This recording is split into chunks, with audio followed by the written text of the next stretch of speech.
Hi friends, welcome to the channel. ఈ వీడియోలో ఆంధ్రప్రదేశ్లోని డిఎస్సికి సంబంధించినటువంటి నోటిఫికేషన్ గురించినటువంటి వివరాలను తెలియజేస్తూ, దానితో పాటు ప్రభుత్వ పాఠశాలలో లిప్ నూతన విద్యా విధానం అమలు చేసే ఒక విషయాన్ని, దాని ద్వారా భారీగా పెరగనున్న లాంగ్వేజ్ పండిట్స్ యొక్క విషయాలని డిస్కస్ చేయడం జరిగింది. వీటిని క్లియర్గా నేను డిస్కస్ చేసే ముందు let me thank you all who are watching my channel and who are supporting me. Thank you so much, friends. Please like my videos, share my videos, and I request you all, don't forget to subscribe my channel. Thank you so much. మొదటి విషయానికి వస్తే ప్రభుత్వ పాఠశాలల్లో ఈ lip అన్నది ఏంది అన్నది ఇప్పుడు మనం తెలుసుకుందాం. ప్రభుత్వ పాఠశాలల్లో భాషాభివృద్ధి కార్యక్రమము, ఈ భాషాభివృద్ధి కార్యక్రమాన్ని లిప్ అని సింపుల్గా అంటాం అనమాట. ఈ భాషాభివృద్ధి కార్యక్రమము పాఠశాలల్లో ప్రారంభించాలని రాష్ట్ర విద్యాశాఖ చర్యలు చేపట్టడం జరిగింది. ఇది ప్రయోగాత్మకంగా మొదట తూర్పుగోదావరి, పశ్చిమ గోదావరి, కృష్ణా జిల్లాలలో దీన్ని ఈ నెల 10వ తేదీ నుంచి ప్రారంభించాలని రాష్ట్ర విద్యాశాఖ నిర్ణయించింది. ఇక్కడ ఏమైతుందంటే ఈ యొక్క లిప్ ప్రోగ్రాం ద్వారా 100 రోజుల పాటు విద్యార్థులకు ఆయా తరగతుల వారీగా రోజుకు కొన్ని పదాలను తెలుగు, ఇంగ్లీష్, హిందీ భాషల్లో నేర్పిస్తారు. అయితే 1-2 తరగతులకు రోజుకు 2 పదాలు, 3 భాషలలో 2 పదాలు నేర్పిస్తారు. 3 నుంచి 5 తరగతుల వరకు రోజుకు 3 పదాలు తెలుగు, ఇంగ్లీష్ అండ్ హిందీ లాంగ్వేజ్లో నేర్పిస్తారు.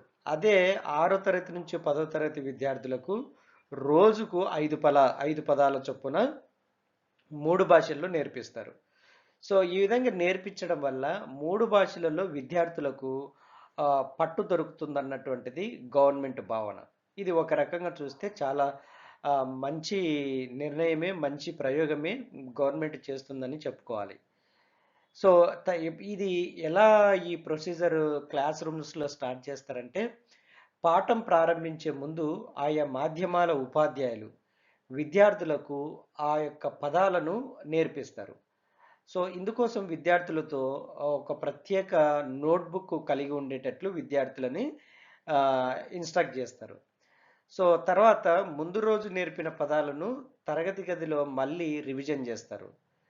ఇలా రివిజన్ చేసిన తర్వాత ఈ 3 భాషలు నేర్చుకోవడానికి వీలుగా మళ్ళీ వాళ్ళు ఆ యొక్క 3 లాంగ్వేజ్లో ఏ విధంగా స్టూడెంట్స్ పికప్ అవుతున్నారన్న అనే విషయాన్ని కూడా ప్రతి 15 రోజులకు ఒకసారి ఎగ్జామ్ పెడతారు ఈ యొక్క లిప్ ప్రోగ్రామ్ మీద. ఈ భాషాభివృద్ధి కార్యక్రమంలో భాగంగా 3 భాషలను విద్యార్థులకు నేర్పించాలన్నటువంటి ఒక మంచి ఉద్దేశంతో ప్రారంభించబోతున్నటువంటి ఈ ప్రోగ్రాము పిల్లలు ఏ విధంగా డెవలప్ అవుతున్నారన్న విషయాన్ని ప్రతి 15 రోజులకు ఒకసారి పరీక్ష పెట్టి వారిని చెక్ చేయడం జరుగుతుంది. అయితే ఈ విధంగా చేయడం వల్ల ఈ యొక్క లాంగ్వేజ్ పండిట్స్ పోస్టులు కూడా భారీగా పెరిగే అవకాశం ఉంది. తెలుగు, హిందీ, ఇంగ్లీష్ ఈ లాంగ్వేజ్ పండిట్స్ వేకెన్సీస్ కూడా ఈ యొక్క ప్రోగ్రాం ద్వారా పెరిగే అవకాశాలు ఉన్నాయన్నమాట.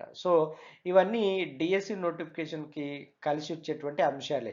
ఈ నూతన విద్యా విధానము తీసుకొని వచ్చేటువంటి ఈ ప్రాసెస్లో ఉపాధ్యాయులటువంటి ఖాళీలు పెరగడానికి ఆస్కారం ఉంది.